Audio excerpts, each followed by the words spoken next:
మన రక్షకుడైన యేసయ్య రావడానికి ఏంటి కారణం, అలాగే ఆయన రక్తం చిందించవలసిన అవసరం ఏంటి వచ్చింది, ఈ విషయాలు మనం ధ్యానించుకుందాం. ఏప్రిల్ రాసిన పత్రిక 10వ అధ్యాయం 3వ వచనం నుంచి నేను చదివి వినిపిస్తాను. అయితే ఆ బలులు అర్పించుట చేత ఏటేటా పాపములకు జ్ఞాపకం కొచ్చుతున్నవి, ఏలయనగా ఎడ్ల యొక్కయో మేకల యొక్కయో రక్తము పాపములను తీసివేయటం అసాధ్యము. ఇశ్రాయేలీయులు ప్రతి సంవత్సరం కానీ వాళ్ళు చేసిన పొరపాట్లు కానీ జ్ఞాపకం వచ్చినప్పుడల్లా మందిరికి మేకలు కానీ గొర్రెలు కానీ తీసుకువెళ్ళి బలిచ్చేవాళ్ళు ఆ పాపాలు పోవడానికి. వాళ్ళు బలిచ్చేటప్పుడు ఆ జంతువు మీద చేతులు ఉంచి, మా పాపాలన్నీ జంతువు మీద వేస్తున్నాము, ఇదిగో బలిస్తున్నాము, మా పాపాలు క్షమించాలని దేవుడికి ప్రార్థన చేసేవాళ్ళు. యాజకుడు జంతువుకి గొర్రెకి కానీ ఎడ్లకు కానీ బలి ఇచ్చేటప్పుడు వచ్చిన రక్తం వీళ్ళకి చెవు మీద అలాగే పొట్టన వేలు మీద రాస్తూ వాళ్ళకి రక్తంతో చిలకరించేవాడు అనమాట. దాన్ని బట్టి వాళ్ళు పరిశుద్ధపరచబడేవాళ్ళు. ఆ జంతువు తాలూకా మేక యొక్క ఎడ్ల యొక్క తాలూకా రక్తం వీళ్ళని పరిశుద్ధపరచదు అనేసి వీళ్ళ నమ్మకం ఉండేది. అలాగే దేవుడు ఆ కట్టడి పెట్టాడు అన్నమాట. మీ పాపాలు పోవాలంటే ఒక జంతువుని తీసుకొచ్చి దానికి బలిచ్చి ఆ రక్తం మీరు రాసుకోవాలనేసి దేవుడు చెప్పాడు. ధర్మశాస్త్ర గ్రంథంలో రాయబడ్డది ఇశ్రాయేలు కోసం. అందరికీ జంతువులు అంటే గొర్రెలు కానీ మేకలు కానీ ఎద్దులు కానీ తీసుకురావడానికి చాలా మంది కాడ డబ్బులు ఉండేవి కాదు. వాళ్ళ కోసం పావుర పిట్టలు తీసుకొచ్చి బలిచ్చేవాళ్ళు. ఏదైనా రక్తం చిందించాలి, అదే మాటని ఇక్కడ రాయబడ్డది. అయితే ఆ బలులు అర్పించడం చేత ఏటేట పాపంలో జ్ఞాపకం వచ్చుతున్నవి, ఏలయనగా ఎడ్ల యొక్క మేకల యొక్క రక్తం పాపంలో తీసివేయటం అసాధ్యం అని రాయబడింది. వాళ్ళు ఆ బలి ఇచ్చిన వాళ్ళు తాలూకా పాపాలు పోతూ ఉండేవి కాదు, దేవుడు క్షమించేవాడు. కానీ వీళ్ళు పాపాలు ఒప్పుకునే వాళ్ళు కానీ తర్వాత మళ్ళీ అదే మార్గంలో నడుస్తూ ఆ పాప జీవితంలోనే జీవిస్తూ ఉండేవాళ్ళు ఈ యొక్క ఇశ్రాయేలీయులు. వీళ్ళు మనస్సాక్షి మారేది కాదు, జీవితం మారేది కాదు. దాన్ని బట్టి వాళ్ళు ఎన్నిసార్లు బలిచ్చినా ఆ విధంగా ఉండేవాళ్ళు. ఎందుకోసం అంటే జంతువుల తాలూకా రక్తం మనుషుల పాపాలను తీసివేయలేవు, మనుషుల్ని పరిశుద్ధపరచలేదు జంతువుల తాలూకా రక్తం. అందుకోసమని దేవుడు ఆలోచించాడు, మానవులు ఎలాగైనా నేను వాళ్ళు పూర్తిగా పరిశుద్ధపరచాలి, వాళ్ళని శుద్ధి చేయాలి, వాళ్ళ పాపాల నుంచి బయటకు లాగాలి, చెడ్డ మార్గం నుంచి విడుదల అవ్వాలి, దుష్ట మార్గం నుంచి విడుదల అవ్వాలి, ఏం చేయాలి అని ఆలోచించాడు దేవుడు. అందుకే దేవాది దేవుడే మానవుడిగా ఈ లోకానికి రావాల్సి వచ్చింది. నేనే మనిషి తాలూకు శరీరాన్ని దాల్చుకుంటాను, మానవ శరీరాన్ని దాల్చుకుంటాను నేను. ఎందుకంటే దేవునికి రక్తం లేదు, దేవుడు ఆత్మస్వరూపుడై ఉన్నాడు. రక్తం కావాలంటే మానవ యొక్క శరీరాన్ని దాల్చుకోవాలి. అందుకే వాక్యాల్లో రాయబడింది. ఏప్రిల్కి రాసిన పత్రిక 5వ వచనం నుంచి నేను చదివి వినిపిస్తాను. కాబట్టి ఆయన ఈ లోకమందు ప్రవేశించినప్పుడు ఇలాగ చెప్తున్నాడు, బలియు అర్పణయు నీవు కోరలేదు కానీ నాకు ఒక శరీరమును అమర్చితివి అని రాయబడింది. ఇదిగో ఈ లోకానికి ఆయన ప్రవేశించేటప్పుడు ఆయన ఒక మాట అంటున్నారు తండ్రితో, నీవు ఒక శరీరాన్ని నాకు అమర్చావు. ఎక్కడ? మరియమ్మ గర్భంలో అమర్చాడు తండ్రి అయిన దేవుడు, అమర్చాడు మాట ఆ ఆత్మకి. దేవుడే ఈ లోకంలో రావాలి అని అంటే ఆయనకు ఒక శరీరం కావాల్సి వచ్చింది. ఎందుకోసం అని అంటే మన పాపాలను తీసివేయడానికి. ఇక్కడ వాక్యాల్లో రాయబడింది, నాకు ఒక శరీరం అమర్చితివి, పూర్ణ హోమములను పాపరార్థ బలులు నీకు ఇష్టమైనవి కావు. అప్పుడు నేను గంధపు తొట్టులో నన్ను గూర్చి రాయబడిన ప్రకారము నీ చిత్తం నెరవేర్చటకు ఇదిగో నేను వచ్చినంటిని.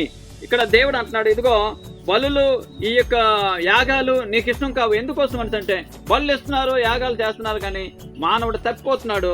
అయితే నేను ఒక శరీరం దాల్చుకుని వచ్చాను నేను అనేసి దేవాదేవుడు చెప్పాడు. బలిచ్చేటప్పుడు మనిషి పాపం పోయింది అనుకుంటున్నాడు, కానీ లోకంలో మళ్ళీ మామూలుగా అయిపోతున్నాడు. కనుక ఆ బలులు బట్టి నేను సంతోషించడం లేదనేసి దేవుడు అంటున్నాడు.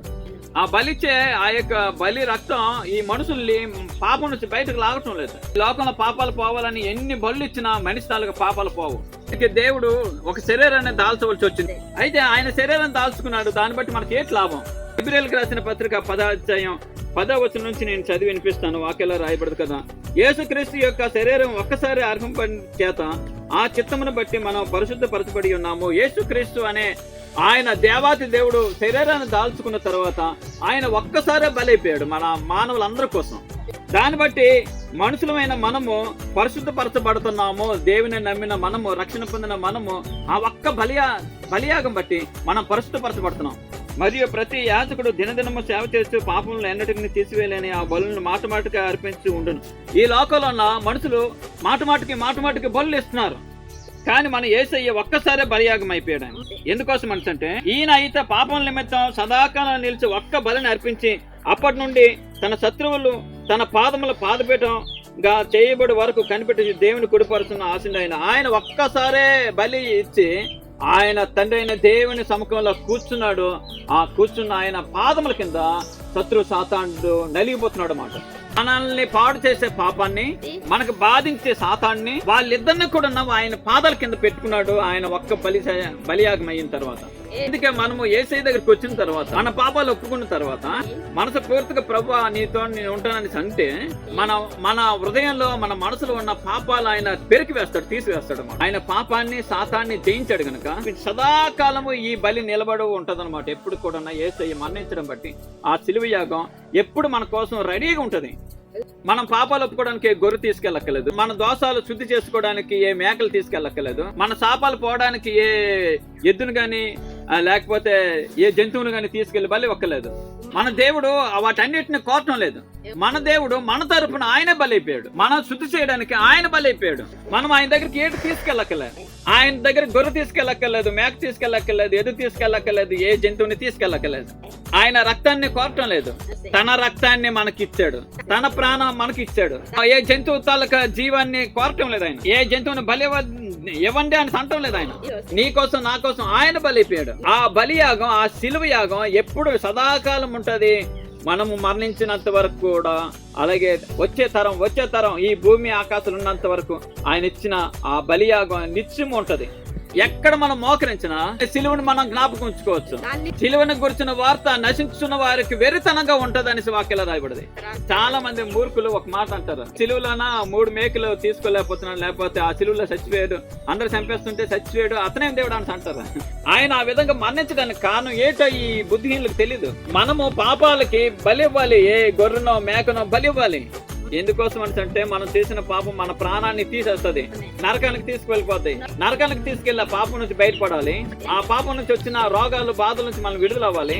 మనం పడవలసిన శిక్ష ఈ జంతువు మీద పడుతుంది కనుక ఆ జంతువుని బలిచ్చేవాళ్ళు. అప్పుడు మన తరపున జంతువు చచ్చిపోయేది. డబ్బులున్న వాళ్ళు జంతువులు తీసుకెళ్లే వాళ్ళు, గొర్రెలు మేకలు అవి తీసుకెళ్లే వాళ్ళు. పేదవాళ్ళు ఎవరు కూడా తీసుకెళ్ళడానికి లేదు, వాళ్ళ దగ్గర ఏమి లేదు. అందుకే మానవులందరి కోసం కూడా, డబ్బులున్న వాళ్ళ కోసం, పేదవాళ్ళ కోసం, అందరి కోసం కూడా ఒకే బలి అర్పించాడు యేసయ్య. మానవులందరి కోసం సదాకాలం నిలిచిన ఈ సిలువ యాగం ఆయన అర్పించాడు. తనకు తానుగా తన ప్రాణం పెట్టాడు. ఆ సిలువలో మరణించాడు మనందరి కోసం. తన రక్తం చిందించాడు ఆయన మన కోసం. ఆ రక్తం బట్టి, ఆ బలియాగం బట్టి మనకు విమోచన కలుగుతుంది. మన పాపాలు తీసివేయబడుతున్నాయి. మన శిక్ష అతని మీద వేసుకున్నాడు. మనం వెళ్ళవలసిన నరకం ఆయన ఆ బాధను అనిపించి మనకి నరకం తప్పించాడు. మన పాపాలు బట్టి మనకు జబ్బులు రావాలి, వ్యాధులు రావాలి, అది ఆయన సిలువలోను మరణించి ఆ వ్యాధుల బాధలు ఆయన భరించాడు. మన తరపున ఆయన శిక్ష అనిపించి మన పాపాలన్నీ ఆయన వేసుకున్నాడు కనుక మనం పరిశుద్ధం అవుతున్నాం. ఆయన శిక్ష అనిపించాడు. ఆయనే కానీ సిలువ ఎక్కపోతే, ఆయనే కానీ మరణించకపోతే, ఆయనే కానీ రక్తం కార్చకపోతే మన పాపాలు బట్టి మనం మరణించాలి, మన ప్రాణం పోగొట్టుకోవాలి, మనం రక్తం చిందించాలి.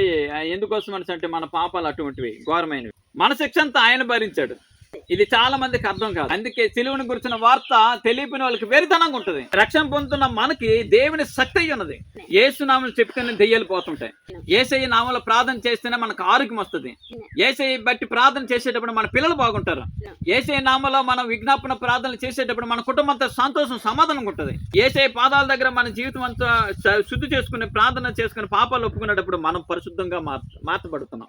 ఎటువంటి వ్యక్తి వచ్చినా యేసయ్య దగ్గరికి, ఆ వ్యక్తి దేవుని దగ్గర పాపాలు ఒప్పుకుని శుద్ధి చేసుకుంటే వెంటనే సమాధానం వస్తుంది, శాంతి వస్తుంది, ఆనందం వస్తుంది. దేని బట్టి అంటే ఆ మనిషి పక్షాన దేవుడు సిలువెక్కి తన ప్రాణం పెట్టాడన్నమాట. బలియాగం అయిపోయాడు ఆయన. అలాగే మన పాపాల కోసమే కాదు కానీ మనతో ఒక నిబంధన చేస్తున్నాడు యేసయ్య. నువ్వు నా బిడ్డవు, ఇదిగో నా రక్తం నీలో ఉంటుంది. శరీర రక్తాలు ఎవరైతే తీసుకుంటారో వారితో దేవుడు నిబంధన చేస్తున్నాడు. హెబ్రీయులకు రాసిన పత్రిక 10 16, 17, 18 వచనాలు నేను చదివి వినిపిస్తాను. ఏలయనగా ఆ దినములైన తర్వాత నేను వారితో చేయబో నిబంధన ఇదే, నా ధర్మ విధులు వారి హృదయం నందుంచి వారి మనసు మీద వాటిని వ్రాయుదును అని చెప్పిన తర్వాత వారి పాపంలో వారి అతిక్రమంలో ఇకను ఎన్నడూ జ్ఞాపకం చేసుకున్నానని ప్రభు చెప్పుచున్నాడు. దేవుడు నీతో నాతో ఒక నిబంధన చేస్తున్నాడు. నా రక్తం చేత ఎవరైతే శుద్ధి చేయబడతారో వారితో నేను నిబంధన చేస్తున్నాను, అగ్రిమెంట్ చేస్తున్నాడు ఆయన. ఆ అగ్రిమెంట్ ఏంటంటే ఆయన ధర్మ విధులు, ఆయన తాలూకా చట్టాలని మన హృదయంలో రాస్తాడు. మన మనసులో ఉన్న రాస్తాడు ఆయన. అలాగే ఆయన రక్తంలో కడబడిన తర్వాత నువ్వు చేసిన పాపాలు మళ్ళీ గుర్తు తెచ్చుకోడు దేవుడు. వారి పాపంలో వారి అతిక్రమలు ఎక్కడ ఎన్నటికి జ్ఞాపకం చేసుకోను అనేసి తన నిబంధన చేస్తున్నాడు. దేవుడు మనల్ని క్షమిస్తూ మరలా నూతన పరిచి మళ్ళీ నూతన శక్తి పరిశుద్ధత మనకు మరలా నూతనంగా ఇస్తున్నాడు ఆయన. మనకు ఒక నూతన జీవితాన్ని దేవుడు ఇవ్వడానికి ఇన్ని కార్యక్రమాలు చేశాడు దేవుడు. అయితే ప్రభువారు ఒక మాట అంటున్నారు, మనకి నూతన జీవితం ఇస్తున్నాడు, నూతన బ్రతుకునిస్తున్నాడు, నూతన మనసుని ఇస్తున్నాడు, మన పాపాలన్నీ క్షమిస్తున్నాడు కనుక ప్రభువారు ఒకటి కోరుకుంటున్నారు మన ద్వారా. దేవుడు ఏర్పాటు చేశాడు, ఒక నూతన మార్గం ఇచ్చాడు, ఒక జీవాన్ని దేవుడు మనకు ప్రసాదించాడు. మనము ఆయన శరీర రక్తాల ద్వారా, ఆయన శరీరం ద్వారా పరలోక రాజ్యంలో ధైర్యంగా ప్రవేశించగలం. ఎవరైతే ఆయన శరీర రక్తాలు తీసుకోరో ఆయన రాజ్యంలో ప్రవేశించడానికి ధైర్యం ఉండదు. చాలా మందికి ఈ విషయం అర్థం కాదు. ఆయన శరీర రక్తాలు తీసుకుంటే మనకు జయం ఉంటది. పరలోక రాజ్యంలో ప్రవేశించడానికి అదే మార్గం. భూమి మీద కూడా మనకు శక్తి బలం రావాలని అంటే ఆయన శరీర రక్తాలు మనం తీసుకోవాలి. సంవత్సరాలు మనం బ్రతకాలి అని అంటే ఆయన వాక్యం ప్రకారం నడుచుకోవాలి. ఆయన పాదాల దగ్గర మన జీవితం సరి చేసుకోవాలి, శుద్ధి చేసుకోవాలి. ఆయన శరీర రక్తాలు మనం తీసుకోవాలి. ఇప్పుడు మనం శక్తివంతులంగా ఉంటాం, ఆరోగ్యవంతులుగా ఉంటాం. దేవుడు తప్పనిసరిగా మనకి ఆయుష్ పెంచుతాడు. మరలా మనం వెనక్కి వెళ్ళిపో, దేవునికి వెనక పెట్టకూడదు. ఎందుకోసం అంటే దేవుడు మన కోసం మరణించాడు. మన కోసమే యేసు ఈ లోకానికి శరీరాన్ని దాల్చుకుని వచ్చాడు. ఆయన భూమి ఆకాశాలు కలజూసిన దేవుడు మన కోసం మానవుడికి వచ్చాడు. ఆయన మనము పేదవారమని ఆయనకు తెలుసు. జంతువులు తీసుకొచ్చి బలి ఇవ్వలేమని ఆయనకు తెలుసు. జంతువుల బలి ఏమాత్రం మనిషి పాపాన్ని తీసివేయలేదని దేవుడికి తెలుసు. నా బిడ్డల కోసం నేను వెళ్తాననేసి మన తరపున ఆయన మరణించాడు. ఆ రక్తం చేత మనం శుద్ధులు అవుతున్నాం. ఆయనకి మనం సంతోష పెడదాం. ఆయన మార్గంలో మనం నడుద్దాం. ఆయన శరీర రక్తాలు తీసుకున్నప్పుడు శుద్ధి చేసుకుని ఆయన శరీర రక్తాలు తీసుకుందాం. దేవుడు నీతో సంబంధం కలిగి నిబంధన చేస్తాడు. ఆయన నీకు ఆయనకి ఒక బంధం ఏర్పాటు చేయబడుతుంది. ఆయన శరీర రక్తాల్లో అటువంటి బలం ఉంది. అలాగే నీకు ఒక మంచి మార్గం ఏర్పాటు చేశాడు. ఆయన శరీర రక్తాల ద్వారా ధైర్యంగా పరలోక రాజ్యానికి ప్రవేశించగలం. హల్లెలూయా, దేవునికి స్తోత్రం. హల్లెలూయా.